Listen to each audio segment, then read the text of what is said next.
5 mistakes made when socializing puppies to new people. We're just going to start over. Here we go. There's a lot of misinformation or not enough information about this. People are definitely told expose your puppy to as many people as possible, but that's the only information we're really given. And we do know, and they do say to a variety of people, right? So as many different types of people. Puppies are situational, so let's just be honest. Someone with dark hair is like a different species to them initially. With someone with blonde hair, different color skins. If you're wearing a hat, not wearing a hat, sunglasses, uniform, all these things that can change our appearance. Initially, puppies have to learn like that's all still a human. It's still all okay. But until they've been exposed and they're shown and empowered that this new species won't hurt them, there's no harm involved, they could be fearful or under-socialized, underexposed. The problem is there's been this big push to like meet as many people as possible, even for our breeders for puppies less than 8 weeks old. I'm just going to say as a side note to my breeders that watch, I'll do a show on this, specifically talking to my breeders. All I'm going to say at this point is it's absolutely unrealistic and I think harmful. We're being told to expose our puppies before they're 8 weeks old to over 100 people. I'm here to tell you that is way too much. Your chance of bringing in parvo or some other infectious disease is way too high. Your chance of someone dropping, the exposure going improperly, your puppy getting hurt, like that, to me that's insane to think a young puppy still developing should be pushed onto 100 people, first of all. But that's not completely the topic today. I'm going to talk to my clients, my owners, anybody that's taking home a puppy at 8 weeks old. How many people should they be exposed to a week, let's say? But most importantly is how it's being done. It's just like my program for raising puppies. So much of the foundation is how it's being done. We're doing it in a respectful way. We're doing it to honor our puppies, and it's not just so we can check off on a list, oh, I've exposed them to 100 people or whatever. So it's really, really important how you're doing it and making sure, keeping these things in mind. So hopefully now my little slides will work. 2 notes I want to make first is quality over quantity. This idea that they need to meet a certain amount of people, I want to eliminate now. We know they have to meet new people, but I want to focus on quality over quantity. I'm giving you permission to erase this idea that you get hyper about it, you get stressed out about it, you get anxious about it, like, my puppy has to meet a bunch of new people. No more. I don't want us to feel that way for a couple different reasons. They don't need to meet a ton of new people. 2, when you're anxious about it or you're antsy about it or you're in a rush and you have other things to do and you're like, but I just need to get this checked off my list, so to speak, that puppy feels that angst, that anxiety, your unsuredness, and that translates to meeting new people, which now you're doing more harm than good, okay? So we want to focus on quality of people they're meeting versus the quantity of people we're meeting. Super important. The next thing I want to differentiate you've got to be able to do, and we're not doing, is active versus inactive. An active encounter meeting somebody is they actually will have physical contact and engagement with a human. It's just as important to have inactive encounters. That means they're sitting in your car as you drive through a drive-through. Nobody's going to touch them. They can't actively engage with your puppy. That means if you do take them out somewhere, you decide we're going to do some inactive puppy socialization today. Please make sure you're doing that as well. And I'm going to explain why that's so important when we get down to it. But you can also ruin your puppy by having this idea that everybody should be allowed to pet and touch your puppy. And for some puppies, and some we have to absolutely honor. They don't want to meet a bunch of different people.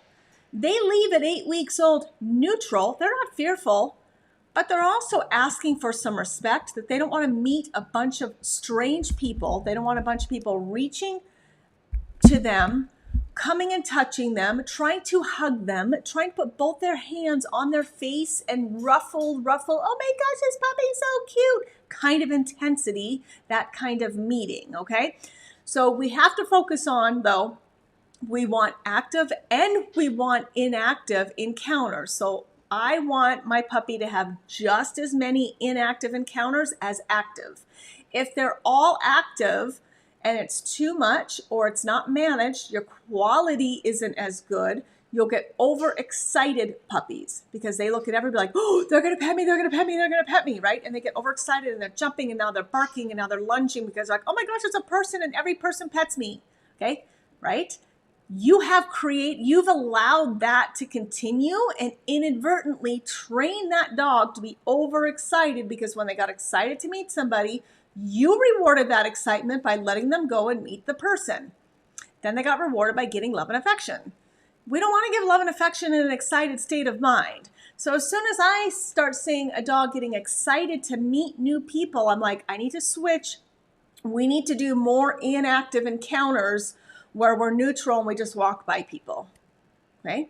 But we want both for puppies, for both of our puppies, for puppies that are overexcited to meet people and love people a lot, and for our puppies who are like, I don't need to meet everybody, and actually I don't want everybody to touch me. I'm not fearful, but I prefer them not to be. It's about honoring our puppies, and if you take home one of those puppies, we evaluate them, you know upon placement, right? And even if you don't, you need to figure it out fairly quickly. Are they seeking attention from everybody or not? And if they're not seeking attention from everybody, have more inactive as well so that you can show them there is nothing to fear and you can trust me. I'm honoring, I'm respecting you, and I'm not going to let everybody pet you. And you know what? You're not going to have a fearful dog.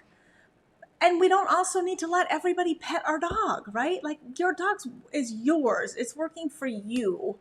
I don't know why we have this. It's really just become like this socially acceptable thing that you think everybody should pet your dog. Or on the other hand, people think that you can just go pet everybody else's dog. And I want to normalize it. It shouldn't be that way. We don't do it with people's children.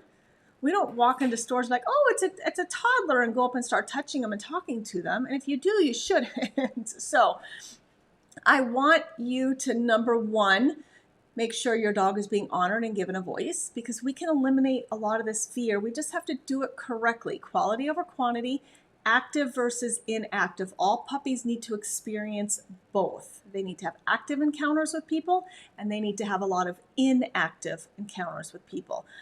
Problem is, we're either doing one or the other, or neither, or way too much active and no inactive, and we're creating then either fearful dogs because it's too much, or overly excited dogs. And we don't want either, because neither one now is a balanced, healthy dog. Okay, here's our 5 mistakes we're making when we do active encounters with people. When we do allow somebody to engage with our puppy, is much of the time it's too intense. Think about when somebody sees a puppy right away, right? They start baby talking, their energy changes, and it's not their fault. Like, it's so hard not to be like, oh my gosh, look at the puppy, right? And they come in and there's like, oh, all this energy. And again, for some puppies, they feel that pressure and it makes them uncomfortable. So if you continue doing intense active encounters with the puppy that gets overwhelmed by that, they absolutely will have a negative experience with meeting new people, which will then equate to a dog that becomes fearful and doesn't want to go meet new people because it's been negative. And you know what? They don't trust you anymore because they told you over and over and over, I don't like this kind of engagement. I told you I was stressed out and you didn't listen. And at the end of the day, that's exactly what you don't want. You want your puppy to know, no matter what, I've got your back. I'm paying attention. We're doing active, we're doing inactive. I'm making sure that not all of your active encounters are intense, okay? Or they get the intense where someone comes up and they start getting teary, they just lost their dog, or they just lost somebody they love. And seeing a dog brings out that emotion, especially seeing a puppy. So now your puppy now, it's just the reality, it's still a baby, is going to deal with those intense human emotions of then wanting to hug. The way they pet is differently, their energy is different, and your puppy's trying to process that, because regardless, that pressure is being put, that human emotion is being placed on that puppy.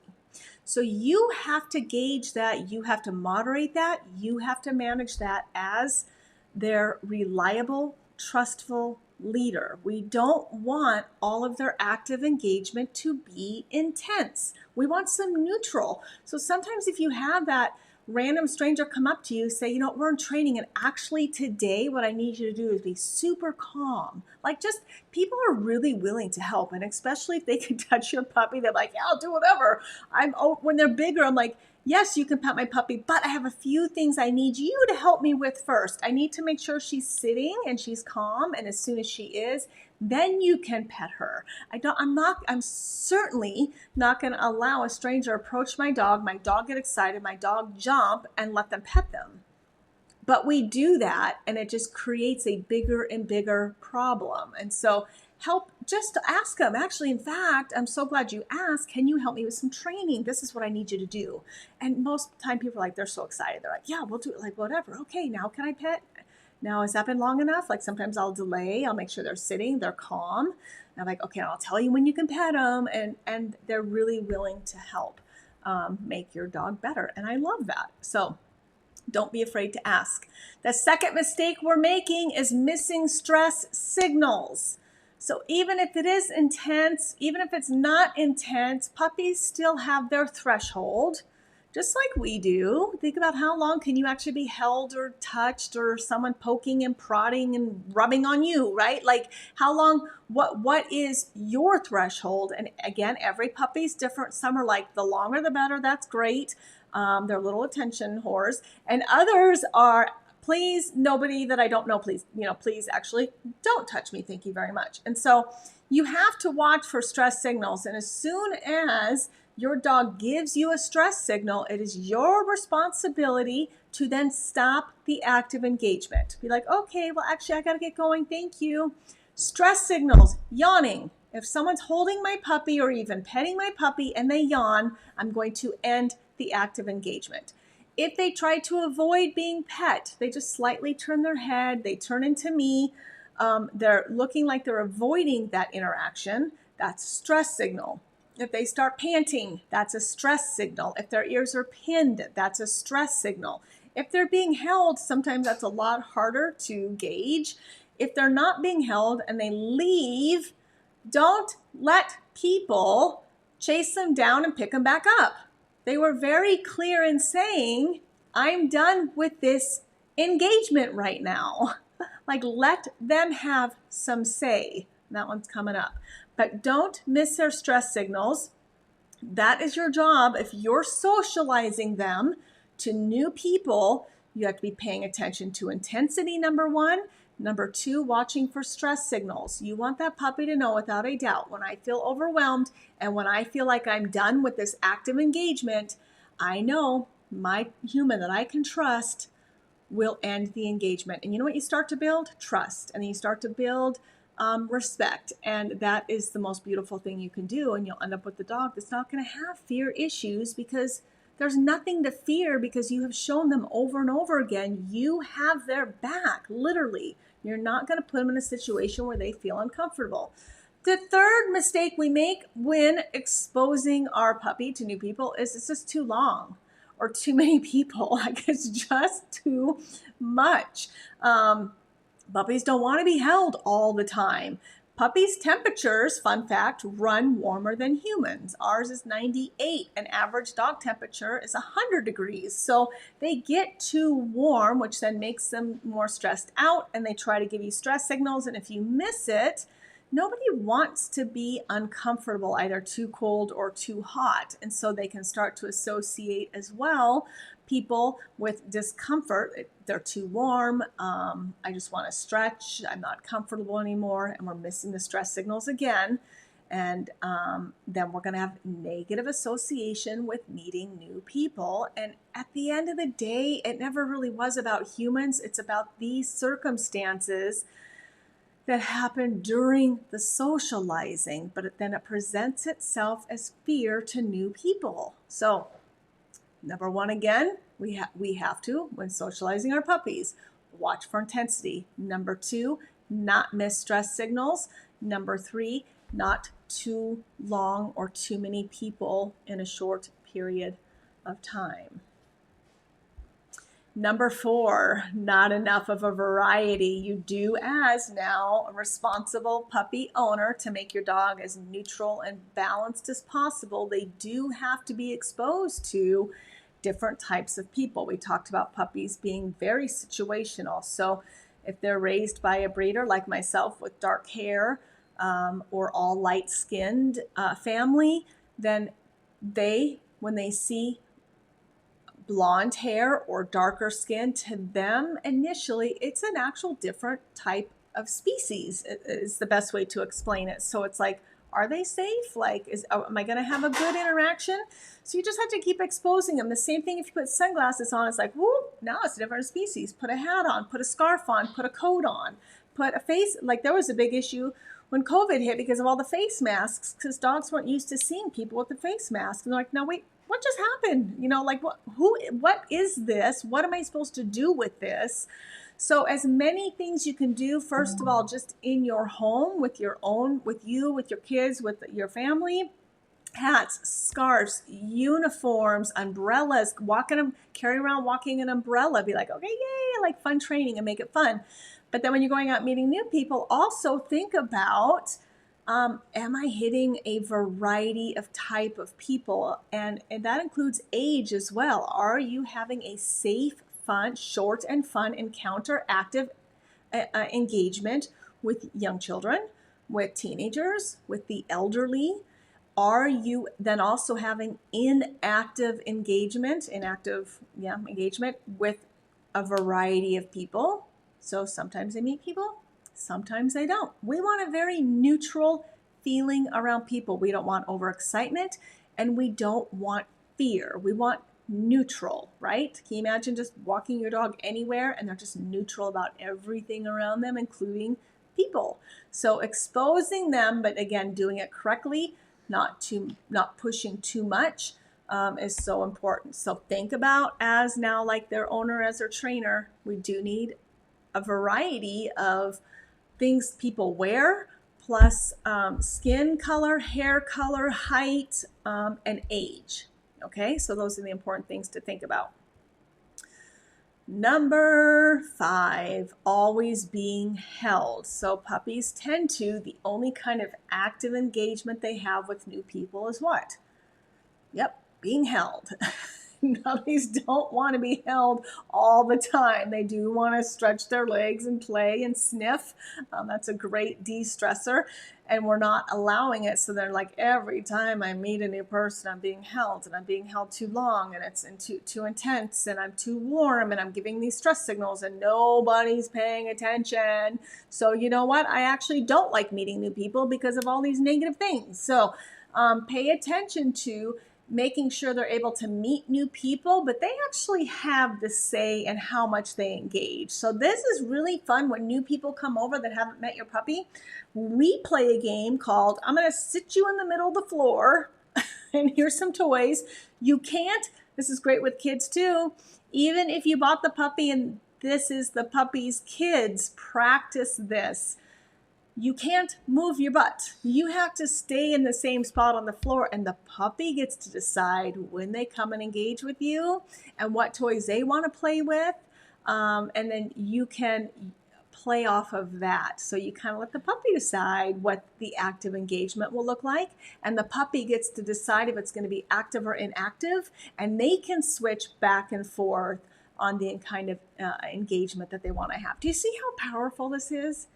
do you see how like we've gotten it so wrong of like we're just like shoving our puppy at people to be like, okay, our hands are clean now. We've done what we're supposed to do. We've exposed our puppy to 100 people, when we're forgetting that it's really quantity over quality, and we're forgetting to honor our dogs in the process. And the most important thing you can do is build trust and respect with your dog.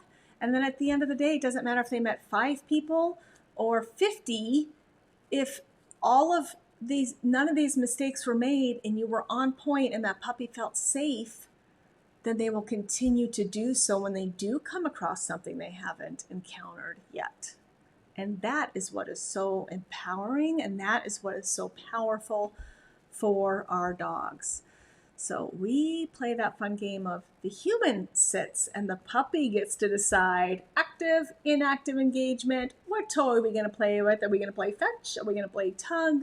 How much do I want to play with this human today? They get to decide with new people. Dogs become fearful of people for 3 reasons. 1, overexposure that can be deemed inappropriate. We just talked about why. Like, we think this is great. We've had people holding our puppy. They've met 100 people or whatever. So you've done whatever you're supposed to do. You've got to check off your box. Like, yay, I did it, yay. But we missed all these really important things along the way. So we've actually made it a negative thing to meet new people. Lack of exposure is equally as devastating. If they don't have short, positive experiences with new people, that can be damaging. But again, I will say, if you have that trust and respect with your dog, it gets to the point too where you can take them and do things with them and they trust you. That's what it comes down to. And then of course, there are some dogs that have been abused at the hands of a human and they're fearful of humans. So those are typically the 3 reasons why dogs can be fearful. I will say overall, based on my experience though, like I have great clients. They want to do what's best for their puppy. Everybody knows that they need to meet new people, but I have seen far more damage done by breeders as well, overexposing, thinking we need to check off this number. The more the better, the more the better. Get people in here, hold my puppies. And we're not paying attention to those 5 biggest mistakes being made when exposing our puppy to new people. We're going to go through them again. We're missing the intensity of the person and the amount of pressure we're putting on the puppy. 2, we're missing their stress signals when they are telling us, please mom, please dad, I'm done. I'm done with this active engagement. 3, it's too long or too many people too close together. 4, there's not enough of a variety. They do need to meet people of different ages, different skin colors, different hair colors, and wearing different types of things like hats, scarves, sunglasses, face masks. Think of as an umbrella over their head, that sort of thing. Different voices, those are all really important. So they just become very neutral about everything. And the 5th mistake we make is that they're always being held initially when meeting somebody new.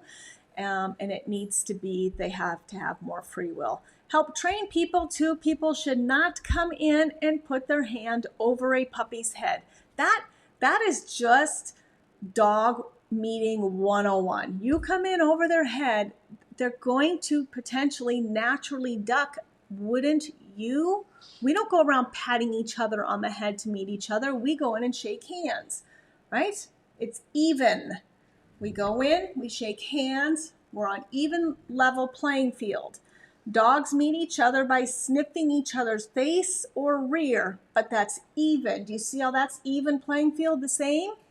So when we come in as a human to greet a dog and we reach over their head, it's no longer an even playing field. We're naturally putting them in a submissive position that's just inappropriate. So make sure, if you don't know this or your kids don't know this, or anybody greeting your puppy, that is always the number 1 rule too. Before I do allow them to touch my puppy, I say, yes, I would love for you to meet my puppy. I need you to do this first. If you could just offer them your hand to smell under their face so they can smell your hand, And then you can kind of rub their chin if they continue to engage. But if they sniff your hand and turn away, then they're saying they actually don't want to visit right now. So initially for our younger puppies, so that they have that, number 5, that free will to say, I'd rather this be an inactive engagement. Thank you very much. But if they're curious and they smell and they engage back, then they can pet them over their head and whatnot. But that initial meeting should absolutely be appropriate. And over the head is not. And so initially I ask for everybody under the chin. And then as they get older and I build more respect and trust with my puppy, and they have met more people, and it's been so positive and it's been so appropriate, and I've made sure I'm not making these 5 mistakes, then I absolutely let people come in and pet over the head, because at the end of the day, most people just do. But while I'm building trust and respect, I don't. And then of course, don't forget quality over quantity. If they meet 3 new people a week after 8 weeks old, fine. If they meet 3 people a week, 2 people a week, 1 person a week as puppies, as long as you've made sure you're not making these 5 mistakes and everything is positive, then there wouldn't be any reason for them to ever be fearful or think that humans are negative. They just need to keep having positive experiences, quality over quantity, make sure these 5 mistakes aren't being made. And don't forget, there's a big difference between active engagement, where there's physical contact, versus inactive, where puppies can just watch people.